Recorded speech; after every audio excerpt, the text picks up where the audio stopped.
guys, my name's Acta and welcome to my YouTube channel where I talk about self-care and personal growth. So do you actually know what you enjoy? There's some people who have no idea what to do in terms of their career, but there's also some people who have no idea what to do with their free time and just end up watching TV. Either way, when we were young, we knew exactly what we loved to do and we filled our time doing those things. And for some that still might not be a problem, but for others it's so easy to get caught in that cycle of going to school, getting a job, getting married, that you lose touch of what you enjoy. Now, I'm somebody that went to university for 6 years studying for something that I thought I'd truly be passionate about, and in the end I felt unfulfilled. So I had to go back to the beginning and start figuring out what else I was passionate about and what else I enjoyed, and these are a few of the tips that have helped me along the way. So tip number one is to stop consuming so much content. With social media and the internet, we're consuming more information than ever before, and it's great for inspiration, but the problem with looking externally is you stop looking within yourself. So I think there's two major problems with consuming too much content.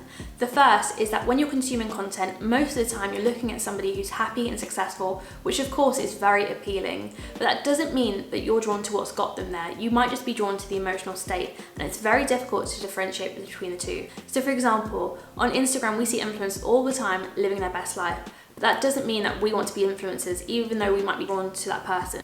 Equally, when you read about a business thriving and you hear the numbers, you might be drawn to that, but what is it that you're drawn to? Is it the wealth and the numbers, or is it the business that's actually got that person there? At the end of the day, with social media and the internet, we're being surrounded by all of these happy and successful people, and it's very difficult to filter out what you actually want from all of that.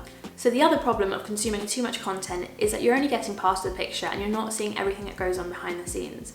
So for example, on Instagram, I see yogis all the time doing headstands and splits, and they make it look so easy. But you might hate every other aspect of yoga, like the breathing or the patience that goes into it. You might look at a successful clothing business and think that's what you want, but you might hate what goes on behind the scenes, like sourcing, packaging, or dealing with consumers. I'm a dentist, and even in dentistry, dentists on social media make it look so easy compared to everything that goes on behind the scenes. So it's really easy to look at people on social media and the internet and think that you want the same thing, but you have to realise that everybody's journey is different. So tip number two is to have a preference for absolutely everything. In the book The Success Principles by Jack Canfield, he describes the story of a yellow notebook. In that story, he goes onto a course with 24 other people, and at each desk is laid a notebook, either red, yellow or blue. He ends up receiving a yellow notebook, but he hates the colour yellow and he wished that he had a blue notebook instead. Then the woman running the course says, if you want to change the colour of your notebook, just swap with someone next to you. You deserve to have everything in your life exactly as you wish it to be. So the significance of that story is that you can have anything you want so long as you ask for it. But I actually took a separate message from that story. It made me realise that by having a preference for absolutely everything, you train yourself to work out what it is that you want. So for example, when someone says, where should we go for dinner? You can very easily be diplomatic and say, I don't mind. But by doing that, you become comfortable with not knowing. You should know what you like and what you enjoy. So it might seem quite insignificant what colour notebook it is or where you're going for dinner, but these things add up. It's so much better to get into the habit of knowing what you want and being able to say it rather than get comfortable with not knowing. So tip number three is to do personality tests. There's so many out there. The most common one is probably the Myers-Briggs test. Apparently 2 million people take it every year, and it helps to decide your personality based on 16 personality types. Now, I'm not saying that everyone can just be divided into 16 personalities and that's that, but I do think personality tests are quite helpful in asking the right questions and making you think. So for example, career tests might make you think about what sort of energy you want to be around, what sort of environment you want to work in, and what sort of people you want to deal with, which are all important factors that you might not have considered yourself. So I just think that personality tests are a great form of self-discovery. Tip number four is to learn about yourself through journaling. Journaling is not just for teenage girls writing about their crushes. It is such a good form of self-discovery and self-reflection, and it's something that I've been using since I was 16. So there's a few ways you can do it. Morning pages is something that I see a lot of people doing, and it's where you wake up first thing in the morning and you just free flow, write whatever comes into your mind. And it's a great way of seeing what comes up on the surface without overthinking. Another thing you could use is journaling prompts, and these are questions that are designed to help make you think. So for example, how do you define your success? What does a perfect day look like to you? If you were truly yourself, how would that feel? So if you Google journaling prompts, you'll see so many questions come up, and a lot of them are really helpful in deciding what you enjoy and what you want from life. Tip number five is to say yes to everything until you work out what to say no to. The only way to truly know what you like is by trying it. So it's better to say yes to as many opportunities as you can at the beginning.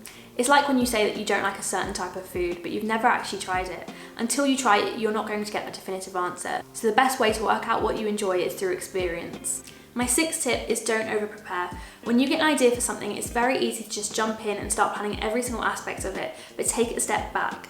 Last year, I had a really good idea for something and I was so excited that I bought a domain, I built a beautiful website, I bought a camera lens, and I signed up to every single social media platform. But when it came to the true graft of the idea, I didn't actually enjoy it, so I'd wasted all of that time for nothing. It's the same with anything really. In business, if you came up with a great idea, it's so tempting to start thinking about marketing and brand names, but you want to make sure that you've got the service or the product right first. If you want to take up photography, it's much better to rent or borrow somebody's kit before you buy your own. In that way, you're testing the waters and you're not spending too much money or too much time on an idea that you might not actually enjoy.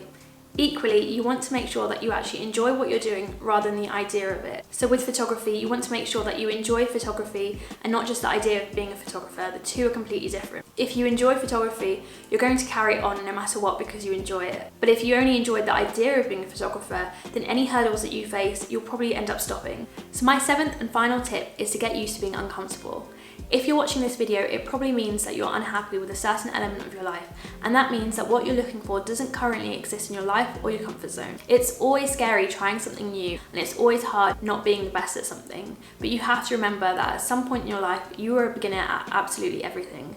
There was a time where you couldn't ride a bike or drive a car. There was a time where you had your first day of school and met a bunch of new people. There was a time in your life that you made friends for the first time. It's always hard to start something new, but the sooner you get comfortable with being uncomfortable, the sooner you're going to try new things, and you're going to push yourself outside of comfort zone, which is probably where you'll find what you enjoy. So those were my 7 tips for working out what you truly enjoy. It's going to sound cliche, but try and enjoy that whole journey of self-discovery rather than getting too caught up in the end result, because sometimes it does take time, and that's okay because any experience is going to contribute to your growth. So I hope this was helpful and thank you so much for watching. Comment down below on any new experiences you're hoping to try and I'll see you in my next video.